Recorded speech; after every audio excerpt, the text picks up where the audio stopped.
नमस्कार, मी सचिन गवळी, सत्य साक्षीदार न्यूज चॅनल संपादक. इचलकरंजी महानगरपालिका निवडणूक 2026 अंतर्गत जनतेचा आशीर्वाद या कार्यक्रमामध्ये आपले सहर्ष स्वागत. आम्ही आलो आहोत प्रभाग क्रमांक 11 मध्ये शिवशाहू आघाडी पॅनल प्रमुख राजेंद्र उर्फ अभि तळकर यांची मुलाखत घेण्यासाठी. आपली परिचय. इचलकरंजी महापालिकेची रणधुमाळी चालू झालेली आहे सार्वजनिक निवडणूक 2026 आणि पॅनल प्रमुख म्हणून मी पहिला सांगतो. मधनं आमचे सहकारी मित्र आणि ज्याचं खरोखरच जनतेसाठी चांगलं काम आहे ते आमचे सरफराज खलिफा. दुसरं ब मधनं आहेत आमचे सरूबाई कांबळे. क मधनं आहेत आमची आई चंद्रभागा विलास तळकर आणि ड मधनं आहेत आमचे नजीर इसाक फकीर यांची मी उमेदवारी डिक्लेअर केलेली आहे. आणि पॅनल प्रमुख म्हणून सांगतो की खरोखरच ही चारी पण उमेदवार आज सक्षम आहेत आणि धनशक्ती विरुद्ध जनशक्ती असा हे कार्यक्रम आहे. म्हणजे इलेक्शनचा हेच आहे, लढाई मोठी आहे. भाजप विरुद्ध कार्यकर्ते अशी लढाई आहे. जर यांच्या मार्गदर्शनाखाली आम्ही जर आता ही चारही उमेदवार उभा केले तरी पण काय बऱ्याच अपेक्षा लोकांच्याकडनं राहून गेलेल्या आहेत. त्याच्या अगोदर जे निवडून येऊन गेलेली लोक आहे म्हणजे नगरसेवक आहेत त्यांच्याकडनं म्हणावं तसं महिलांच्या ज्या अपेक्षा होत्या, पाणी 1 दिवस आड, 2 दिवस आड, 4 दिवस आड यायची होती ती काही झाली नाही. आणि आता सध्याच्या परिस्थितीला इलेक्शन असून सुद्धा कमीत कमी 8 दिवस ते 7 दिवस असं पाणी भागात येते आणि टाइम टेबल नाही त्याला. रात्री 11ला सुटते पाणी, कधी 10ला सुटते, कधी दुपारी सुटते. महिला वर्ग कामानिमित्त बाहेर गेलेले असतात. चारही उमेदवार निवडून आल्यानंतर प्रथमतः कोणतं काम करावं तुम्ही? चारही उमेदवार निवडून आलो तर प्रथमतः महिलांचं महत्वाचं काम करणार की पाण्याचा प्रश्न लय गंभीर आहे, अतिशय गंभीर आहे. महिलांचा प्रश्न पाणी गंभीर असल्यामुळं कमीत कमी 1 दिवस ते 2 दिवस आड पाणी देण्याचं 100% प्रयत्न करणार आणि ते करून देणारच. कारण की पाण्याचा प्रश्न खरोखरच महत्वाचा आहे इचलकरंजीत. त्यानंतर आरोग्य केंद्र महिलांसाठी असेल नाही तर सर्व जनतेसाठी प्राथमिक आरोग्य केंद्र इचलकरंजी नगरपालिकेची आरक्षित जागा आहे त्या ठिकाणी बांधणार. दुसरं म्हणजे भाजी मार्केट बऱ्यापैकी पूर्ण झालेलं आहे, त्याच्या माध्यमातून पूर्ण नागरिकांच्यासाठी रोजगार देणार. हे मात्र 100% तितकं खरंच आहे.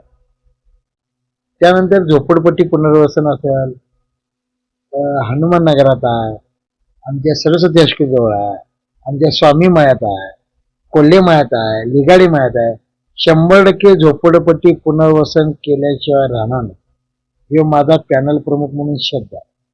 परत आम्ही बऱ्याच ठिकाणी गटरीचा विषय आहे. स्वच्छतेसाठी कामगार नाहीत नगरपालिकेतून, कामगार 100% प्रत्येक भागात आणून स्वच्छता पहिला करतो. त्याचबरोबर आपली गटर म्हणावं तसं नाही जाईल बऱ्याच भागात. एक ठिकाणी हे झाले, बऱ्याच ठिकाणी रस्ते नाहीत, पाण्याचा सारंग गटरीचं पाणी बऱ्याच भागातनं आत येते. MCB रोडकडनं अनेक गटर नवीन करून तेही पाणी वेगळं करून लोकांची घरात झोपडपट्टीतून जे पाणी ते शिरते ते 100% हे करील. शौचालयाचा विषय आहे. शौचालय स्वामी मळ्यात पण आहे आणि रामनगरात पण आहे. रामनगरात पण निधी मंजूर झालेला आहे आणि स्वामी मळ्यात सुद्धा निधी मंजूर झालेला आहे. रामनगरात कमीत कमी 13-13.5 लाख रुपये निधी मंजूर केलेला आहे दुरुस्तीसाठी.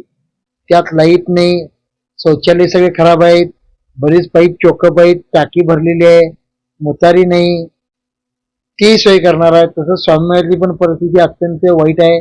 दाट वस्ती आहे, झोपडपट्टी वस्ती असल्यामुळं शौचालयाचा प्रश्न खरोखरच गंभीर आहे. पाण्याची व्यवस्था नाही, तेही करून देणार आहे. बऱ्याच ठिकाणी भागात बोर नसल्यामुळं बोर मारण्याचा 100% प्रयत्न करून जागोजागो कनेक्शन देण्याचा तेही प्रयत्न 100%. जनतेचा आशीर्वाद तुमच्या पाठीशी आहे का? 100% जनतेचा आशीर्वाद आणि स्वर्गीय मदन झोरेंचा आशीर्वाद असल्यामुळे मी ते पॅनल उभा केले आणि जनतेने सांगितले की 100% पॅनल उभा कर, 100% आमच्या बाजून कौल आहे. आणि एक लढाई अशी आहे की जनता विरुद्ध नेते आणि नेते विरुद्ध कार्यकर्ता असा एक लढाई आहे. त्यामुळे 100% जनतेचा आमच्या संघ पाठिंबा आशीर्वाद असल्यामुळे 100% कौल माझ्या बाजून लागणार आणि विजय ही आम्हीच होणार. 4ही उमेदवार निवडून आणणार, त्यात ते मात्र शंका नाही. याच्या अगोदर सामाजिक कार्य काय केले आहेत तुम्ही, त्याच्याबद्दल थोडक्यात सांगू शकता? कुठलेही पद नसताना आपल्याकडे कुठलेही पद नाही, तरी पण आपण गटर असतील, रस्ते असतील, मदन झरेंच्या आशीर्वादाने आणि त्यांच्या मार्गदर्शनाखाली भाजी मार्केट उभा केलो, सारंग गटर बांधली, ओपन पीस मध्ये अंगणवाड्या बांधून दिल्या, रामनगर मध्ये ओपन पीस आहे तिथं मुरुम बिरून टाकून लेवल करून पार्किंगसाठी 4 व्हीलरची व्यवस्था आहे. गुजराती भवनजवळ एक अंगणवाडी बांधलेली आहे. साई मंदिर परिसरात नगरपालिकेची अंगणवाडी आहे, त्यालाही निधी मंजूर झालेला आहे. कमीत कमी 15 लाख रुपये त्याला निधी मंजूर झालेला आहे. तिथे 2 शौचालय बांधून द्यायचे आहेत, तेही मंजूर केलेले आहेत. अशी विविध कामं मंजूर झाले आहेत. आवाज मंडळात कॉन्क्रीटचे रस्ते तेही मंजूर झालेले आहेत, तेही करणार आहे. गटरीचा प्रश्न बऱ्याच ठिकाणी हे आहे, तेही मार्गी लावून देईल एवढी 100% गवाही देतो. सत्य साक्षीदार न्यूज चॅनलच्या माध्यमातून तुम्ही जनतेला कोणता संदेश द्याल? 100% निवडून द्यावं आणि 4ही आम्हीच्या उमेदवाराला निवडून द्यावं, एवढेच मी